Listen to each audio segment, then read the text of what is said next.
Welcome to our roundtable on Sir Juana Inés la Cruz, one of the most influential figures in Spain. Today we are joined by Sir Juana herself, a 17th century critic who opposed her and a contemporary influencer who will connect her ideas to our world today. Our goal is to explore Sor Juana Inés' life, her struggles, her poetry, and her lasting impact on society.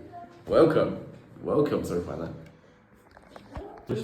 Hi, I'm Juana Inés de la Cruz. I was born in 1648 in New Spain. Ever since I was a kid, I have had an insatiable thirst for knowledge, but society always denied me this because I was a woman.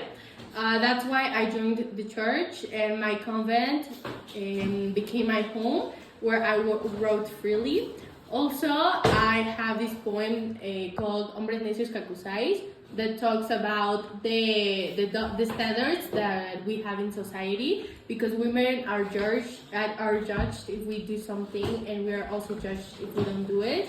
So my writing defends women's rights to education, because that's what I like most about everything, and because intelligence, it's not male or female, but it's a divine gift. Also, my words were censored because people didn't like what I said, and that's why I was forced into silence. Madam Sor Juana, your words are dangerous. Women were created to nature, not to debate men or challenge the Holy Church. By mocking men's behavior in your poetry, you incited arrogance and rebellion. Scripture teaches us that Eve's disobedience brought this sin into the world. When women like you question authority, they invite disorder and undermine the order. So, I ask, should every person, regardless of gender, truly be allowed to challenge tradition? If women become equals to men, what will become of morality and social harmony? With all due respect, that's exactly the kind of thinking that Sor Juana fought against, and why her voice still matters today. She was basically the first influencer. Her words went viral before social media even existed. Her poem, Hombres Necios, is still relevant. The double standards, as she described, women shamed for the actions men are praised for, are alive in our world. Look at movements like Me Too. Women who speak against powerful men and are still silenced or punished, just as Sor Juana was. And to your point, critic, what you call disorder, we call progress. Tradition can never justify oppression.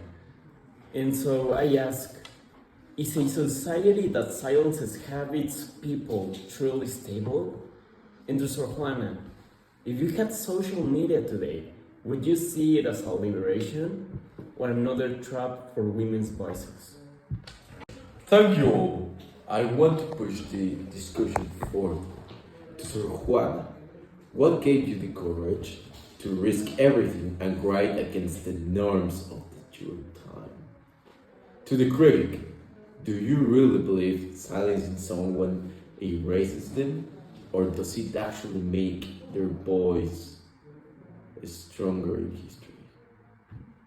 To the influencer, do you think our world of tweets and short videos has made it harder to have the kind of debates Sor Juana started? Let's hear your thoughts.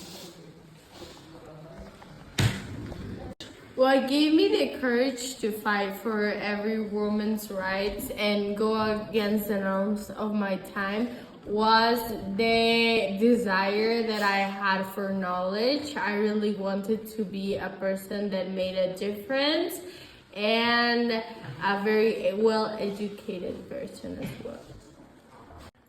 Now I don't believe that it would make them stronger, since we're not silencing them, but preventing irrational thoughts from coming out of them.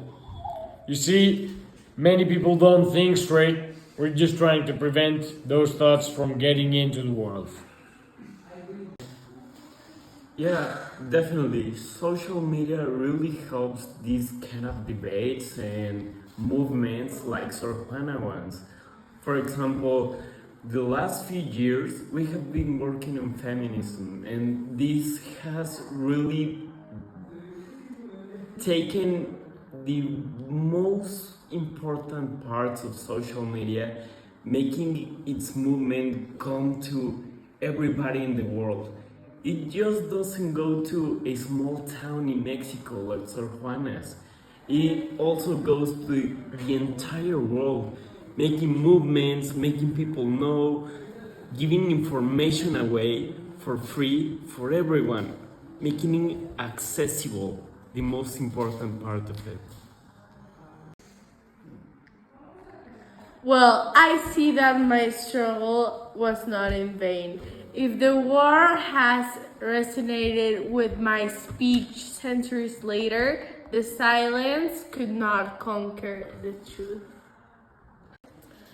Tradition must be preserved. Yet I do admit that voices like Sor Juana's still echo in history. Perhaps silence cannot destroy ideas. Her fight is our fight.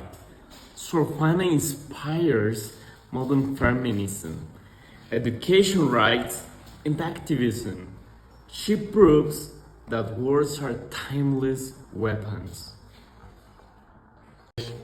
Today's discussion shows us how past and present are connected.